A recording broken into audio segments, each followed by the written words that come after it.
Hi Diane, how you doing? Hi, Luke. I'm good. How are you? I'm very well, thank you. Very well. Thank you for agreeing to do this interview with us. I can't wait to get to know a bit more about your business, and yeah, how you got into it, how it all started, and how it's all going. If you just give us a quick, brief overview of what it is you do first. Yeah. So with DCT Recruitment, which stands for Delivering Careers Together. So we specialise in construction, industrial, commercial, and hospitality sectors.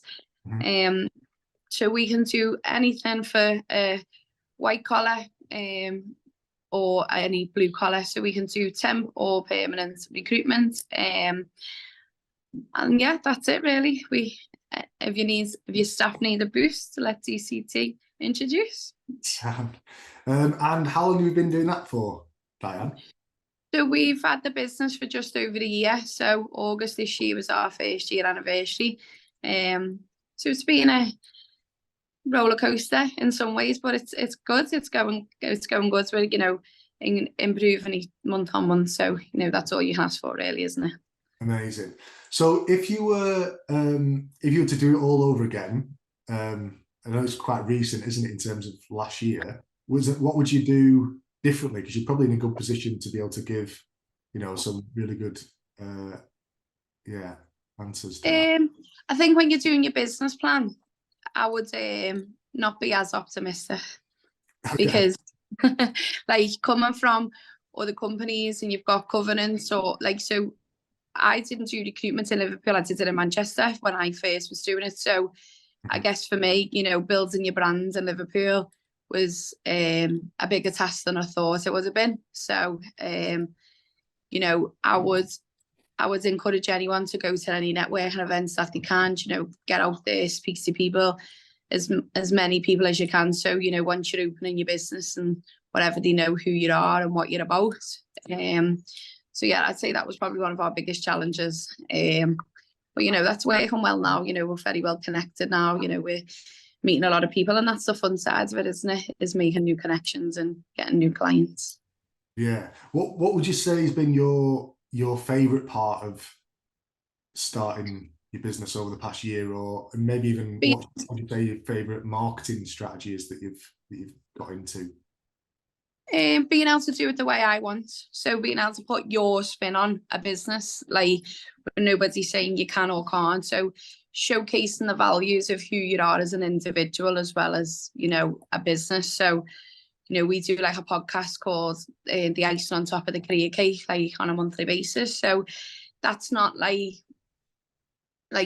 to be like a hard sales. That's like to show what is behind DCT recruitment. So like tomorrow we've got one about sustainability and sustainable business. We've done some about like the accidental manager, the power network, well-being. So we use like a well-being app called My Sante for our candidates, which not many recruitment companies would do. So it offers them, a lot of incentives that you will get as an employee, because it's hard for people on agency. It's like they're not 100% an employee at times. So just doing things like that, being able to, think outside the box and take things and make them a reality, and really learning from other businesses and other business owners and, just seeing things in a different way that you look and you think, well, that's good. I'd like to copy that, or that's not so good. I won't copy Yeah. that. I think at school they used to call it like copying or plagiarism, but in business it's called market research, isn't it? It's like what they doing, what they doing well. How can we do that as well? Well, I think like you can't open your business and then 3 years later go, well, what's my brand going to be? I've done stuff about that from day dot. I worked for McDonald's for 22 years before I came into recruitment. So working with such a high corporate company and, I worked in head office in the training department and things, you do a lot about brand awareness and Mhm. well-being and stuff. So a lot of that, what you've learned was very easily transferable. So you're building the business from day dot.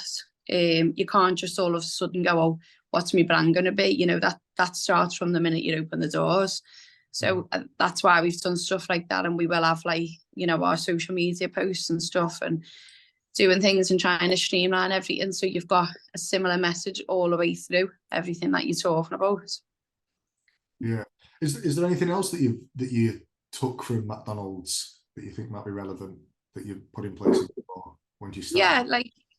Yeah, you know, McDonald's is a people business. You know, one of the slogans is it's a people business. We just happen to sell hamburgers. So, you know, the biggest thing is like it's a people profit chain. So if you didn't look after your staff and you didn't look after your customers, then you didn't have a business. So that's very much the same for us. If we don't look after our candidates or our clients, then we're not going to have a sustainable business and we're not going to grow. So yeah, definitely being able to put people at the heart of what you do and ensuring that like you listen. You know, the biggest thing is listening to what the client needs, so you find the right match of a person, because anyone can have a skill set for most jobs, but it's finding the right culture of a fit. Does that make sense? Or them interpersonal skills. You know, when I think, you know, working for McDonald's, it's such a diverse company with regards to culture. You know, you learn and adapt how to manage all different types of people, you know, because it's not a one fit size, you know, business, should we say. What would you say has been the biggest learning that you've had as an employer then? Not in terms of obviously the people that you put into other companies, but in terms of your business over the past year? Not to do too much sometimes. So you think you want to do everything to do it right and to be nice, but sometimes your kindness can be taken for a weakness. In terms of hiring too many people, or no, or just doing a little bit too much sometimes for people, you know, cutting yourself into a little bit too much and trying to do too much and overcommitting at times. You know, I think you have to learn to take stock of stuff and be objective to things. You know, just because it's nice or it's whatever, it's not always the right answer, is it? It's not always the right decision. So sometimes, you know, you do have to be tough and make decisions that are right for the business. Yeah, especially in the first few years, I think. Yeah. The majority of businesses fail within the first year, and then the majority of, you know, if you get to year 3, there's only a very small percentage of getting there. So I think you have to be like hyper. Yeah. Into, you know, in the first few years of being in business. Well, there's got to be a balance, obviously, but you can't really afford any passengers, can you?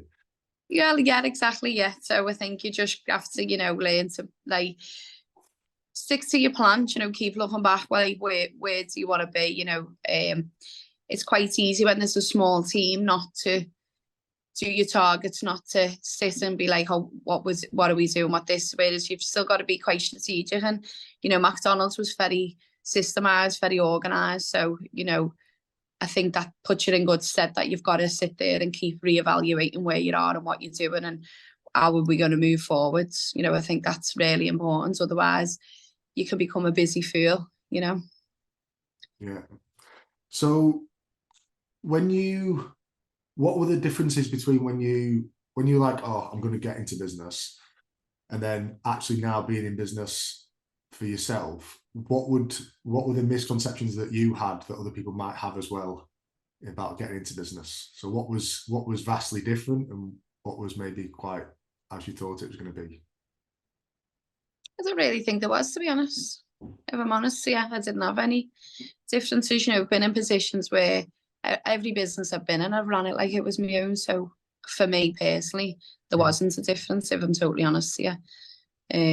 So I didn't really have that, because I just decided to finally start making money for myself instead of the rest of the world.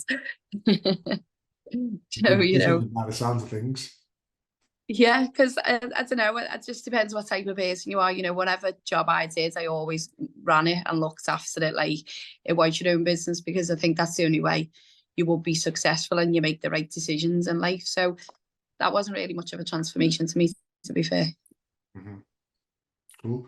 And in terms of the demands of business and personal life, how do you get a balance between those two? I actually probably have a better balance having my own business, because I as an individual. How do you do that? How do you get that balance? Just make sure, like, because you can plan your time in a different matter. Like you can manage your expectations a little bit more with other people. Whereas when you've got a boss telling you what you need to do and when you need to do it, you've got less control, haven't you? So it's not to say I don't do things. I get everything done and I do it at that time frame. But you know, you just maybe a bit more conscious about where you and who you give your time to. Does that make sense? Whereas, you know, before I had my business, the organisation I worked with, you know, especially like when you're running a store at McDonald's, for instance, you've got 150 staff. There's always someone that wants a piece of you. There's always someone. I haven't got them pressures right now. So I guess it's easier to fit everything in. Does that make sense? Ask me in 5 years' time and maybe it's like bigger. I might have the same answer. But I just think, you know, having your own business, it's not like you go to work because you enjoy it that much. So, you know, it doesn't feel like work. So like I was at networking event till 8 o'clock last night. I'm at one tonight.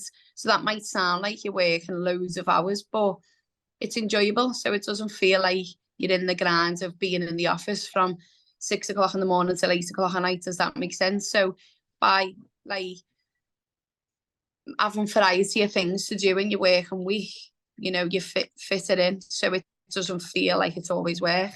And then I think, you know, go on. Does it feel less like work because if you go to the networking event, you get a client that's going to directly affect you and your personal situation rather than the company? So it feels less like work because it's more working for yourself and you're getting the benefit of working for yourself. Yeah, and also the probably company I work with probably wouldn't have seen the benefit of me going to a network and thing like that, because they think, oh, well, where are you getting? If you didn't come back with an instant result, they'd be like, well, that's a waste of time. But it's not, is it? You know, I've got people who, I've had someone ring me and it's been 3 years I've been speaking to them, like, wow, is this the call I've been waiting for? And, you know, you'd have a joke and stuff. So you never know when that next person's always going to land, or you never know what opportunity is going to open. But I feel like when you're working for somebody else, it's like there's a bit of a lid on top of you, isn't it? Because they might not see that benefit. So that's why it still feels like, you know, it's a bit of a work-life balance, because you're in a bit more chilled environment, aren't you? So it's not like, you know, you're in a heavy meeting after meeting, or, you know, strategic planning all the time. You're growing your business by being visible. You know, you've got to have visibility, haven't you?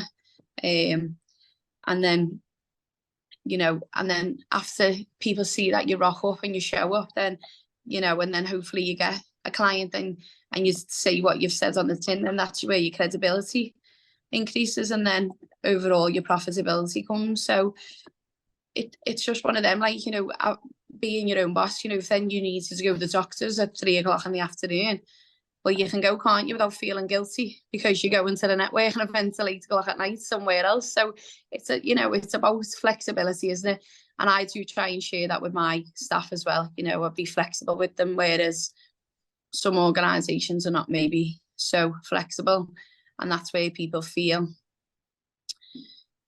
pressured or stressed or trapped, you know, or scared to ask for, like, to go half an hour early. You know, how many times do people put extra work into the job, and it's just what we do, but then people are scared to ask for it back. So I don't know, I just think flexibility is the best thing with it. You know, still get up every day, making sure, you know, your candidates are going to work, you're speaking to your clients every morning. You know, if you didn't have that get up and go, you wouldn't be able to have a business on your own, I believe.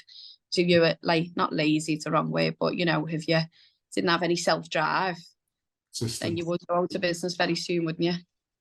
Yeah, definitely. And showing a lot of patience there as well, I think. Patience, persistence. Yeah. Interesting. It's interesting as well that, do you think that you would be more open with your employees to be more patient if they were to go to networking versus some previous employees? For example, like, is that a learning that you're going to take now? Like in the past, they would have said, you know, I want a result instantly or else you're not doing it. Yeah, so I had this sales manager start for me a couple of months ago, when I was like, you know, you do set your own targets, you do what you want, because you know what you're capable of. There's no point me saying you should do this, you should do that.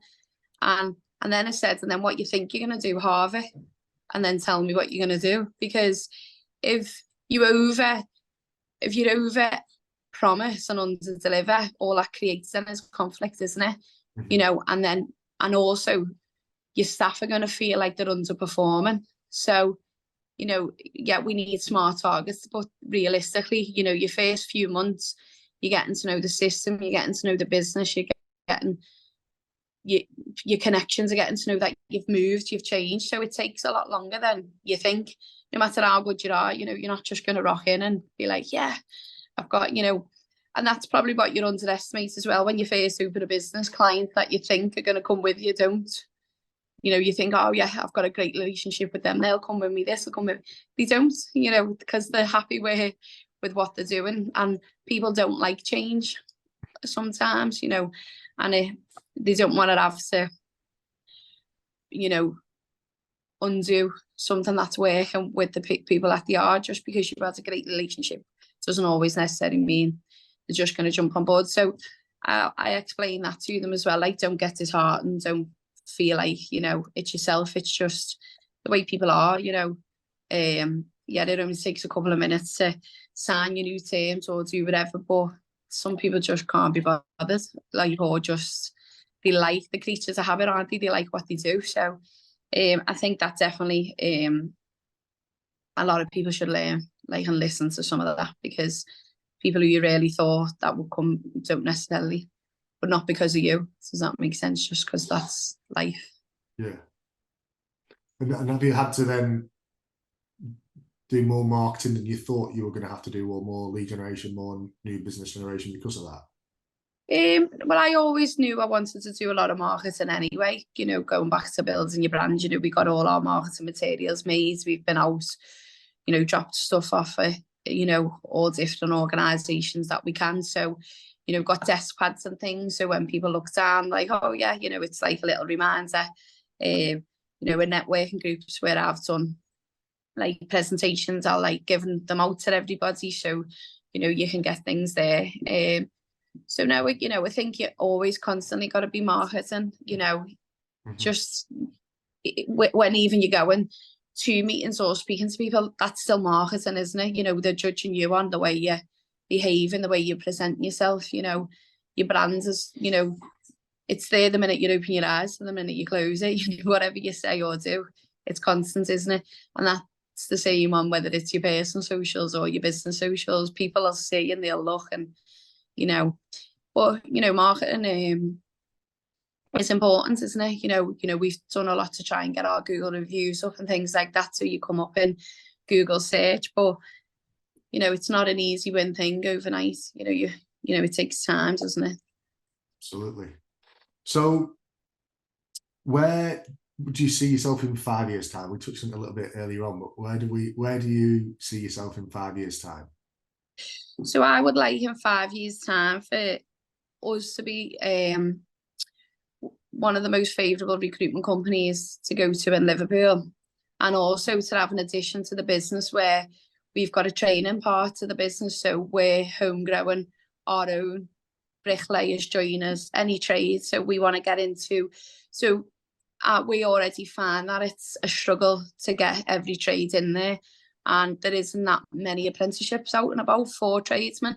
So using my background from being in McDonald's as a trainer, I would want to have an extension to the business where we're having our homegrown people that we can put our values and our clients' values into them from the beginning, and fix our own problem of where to find people from, shall we say.